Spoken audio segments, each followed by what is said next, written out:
discussed it yesterday. James Harden, well, he got the last laugh in his first game back in Houston as a Brooklyn Net. Harden led the way with a 29-point triple-double in a 132-114 rout of his former team.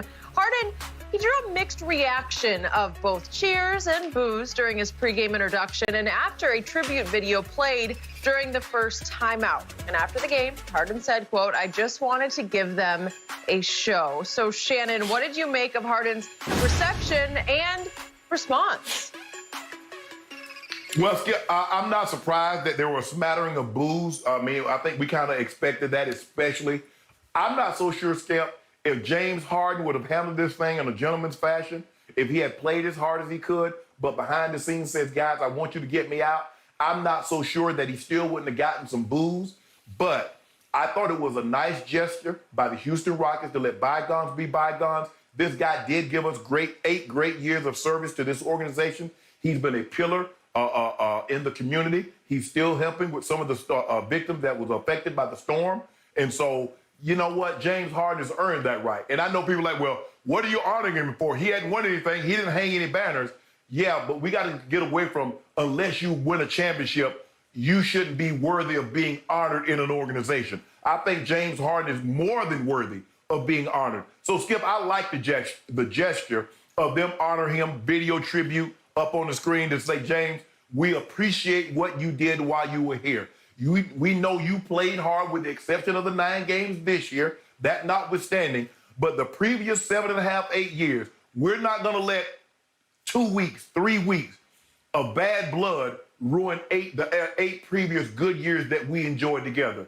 Thank you. This is what the organization thinks of you. This is what some of the fans, I know there were some boos, Skip, but I'm glad they handled it in the way that they handled it. I'm glad James Harden handled it the way he did, Skip. But it went off the way I thought it would. You and I both thought he would get some boos. Some people were it's going to be harder than others to let this go because they realize what James Harden is, Skip. He's a James Hardens don't grow on trees. No. You're not getting another James Harden in the next 5 or 6, 7 drafts. That's not happening. And so when you have something like that, you want to hold on to it. But I like the way Houston handled it. I like the way James handled it. And hopefully now we can move on. Okay. I hear you. I agree. And allow me to give an ovation to, number one, the Houston Rockets as a team for taking the utter high road here. Everything was high road. There was no low road at all last night in Houston. And also allow me to applaud James Harden for actually coming up big in a big night in Houston. And as we know, a lot of big games in Houston, he didn't come up big enough, especially in the postseason. But I thought he was great last night. He handled it beautifully. Yeah. It had a feel-good vibe to the whole night. And he was just utterly sensational. All of his talents, as you know, were on full display last night. His offensive genius.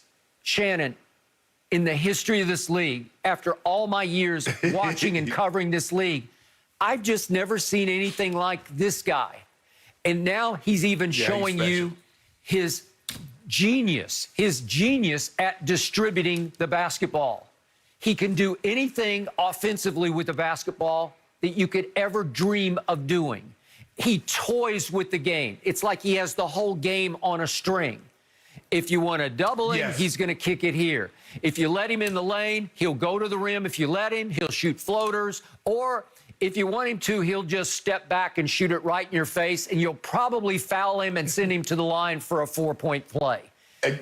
It's just a phenomenal entertainment package that I'm sure was very hard for the diehard Rocket fans to sit and watch because they don't have it anymore. And I hurt for them, seriously, because that's a lot to lose.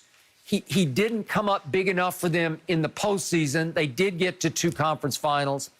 They lost to Golden State in 5 one time, and then they lost in 7, and James came up really small in games 6 and 7 without CP3.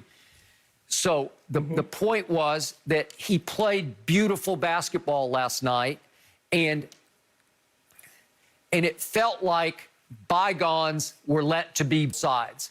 And Yes. I was Yes. so impressed with that. And yet, in the end, after the game, I want to quickly read you two quotes that caught my ear and get your response to these two. First of all, Steve Nash was raving, obviously, about James after the game. And he said, the playmaking is obvious. He's such a brilliant distributor, playmaker, and he makes the game so easy for others and makes others better. And let me interject. I've been raving about Bruce Brown as their defensive stopper. Shannon, James is making Bruce Brown an offensive star. He's averaging over the last 6 games almost 20 a game because of James Harden. So Nash goes on to say, I knew all that. That's been no surprise.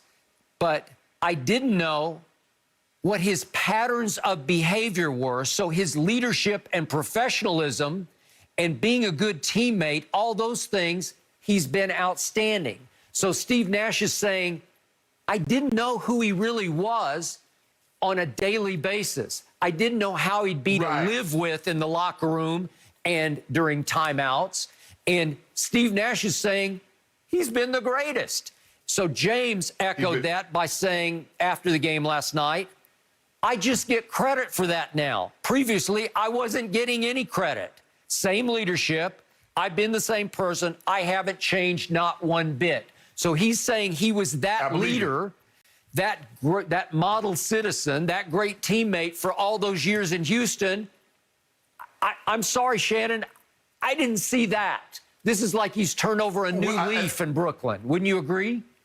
Well, Skip, the way they're winning, and if you look at the situation, James Harden has sacrificed this game. Now he's just not jacking up. Skip, you remember the time James Harden would be 2 of 20 from the three-point line, and he didn't care. Now he's like, you know what? Let me get some up. He's also turning Claxton. Skip, I don't know this Claxton kid, but all I know is that he goes 7 or 8, 8 or 9, 9 or 10, just about every game, and there are lobs and dunks.